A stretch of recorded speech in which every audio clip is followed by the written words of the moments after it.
पैठण तालुक्यातील राजकीयदृष्ट्या प्रतिष्ठेची समजली जाणारी ढाकेफळ सहकारी सोसायटीचे मतदार प्रतिनिधीपदी सुशील राजेंद्र पाटील शिसोदे यांची एका मताधिक्यानं निवड करण्यात आली आहे।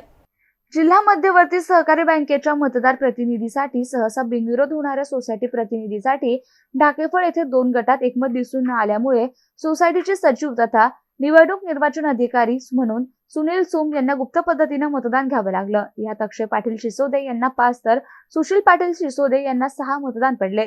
यात 1 मताच्या फरकाने सुशील शिसोदे यांची निवड करण्यात आली। नवनिर्वाचित प्रतिनिधी सुशील शिसोदे यांनी या निवडीचे श्रेय तळागाळातील शेतकऱ्यांच्या हितासाठी कामे करणारे आपले काका तथा माजी जिल्हा परिषद सदस्य रवींद्र पाटील शिसोदे यांना दिले। या मतदार प्रक्रियेसाठी चेअरमन विजयकुमार शिसोदे, रवींद्र पाटील शिसोदे, विकास शिसोदे, कैलास आदमाने, आसमत पठाण, काकासाहेब रणशूर, सरफराज पठाण यांनी मतदान प्रक्रियेत सहभाग नोंदविला। निवडणूक प्रक्रियेसाठी राजू पाटील शिसोदे, अरुण कोल्हे, हरिभाऊ कोल्हे, सुनील आव्हाड, ज्ञानेश्वर शिरवत, दानियल जगदने, बद्री ढोकळे यांच्यासह शेतकरी सभासद हजर होते। Satish Shrisundar, MCN news, Dhorkin. जिल्हा मध्यवर्ती सहकारी बँकेसाठी प्रतिनिधी निवडण्याची निवडणूक आज ढाकेफळ विभाग सोसायटीमध्ये झाली।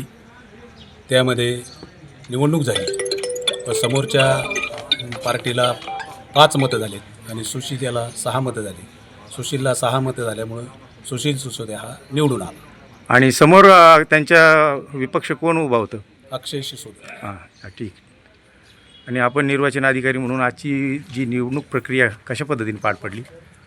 खेळमेळीचे वातावरण पार पडणार होती, पण ऐनवेळी 2 नावं समोर आल्यामुळे मतदान घेण्याचं काम पडलं। त्यावेळेस सुशील सिसोदे व अक्षय सिसोदे या दोन जणांचे नाव आल्यामुळे सुशील सिसोदे यांना 6 मते पडली व अक्षय सिसोदे यांना 5 मते पडली। अशा पद्धतीने 6 विरुद्ध 5 अशा 1 मताच्या फरकाने सुशील सिसोदे यांच्या नावाने औरंगाबाद जिल्हा मध्यवर्ती बँकेसाठी मतदान करण्यासाठी व प्रतिनिधी नेमणूकसाठी ठराव पास झाला। सर्व सोसायटी संचालकाचे आभार मानतो आणि खासकर रवींद्र तात्या शिसोदे यांचे मी आभार मानतो की त्यांनी मला त्या बँकेच्या संचालकातून उभा राहण्याची संधी दिली आणि त्यांनी जी त्या पद्धतीनं मतदान करण्याची प्रक्रिया वगैरे थोडासा गोंधळ झाला होता सुरुवातीला, थोडी आरडाओरड पण झाली, पण ते नंतर साहजिक आहे गुप्त मताने रवींद्र पाटील शिसोदे यांच्याच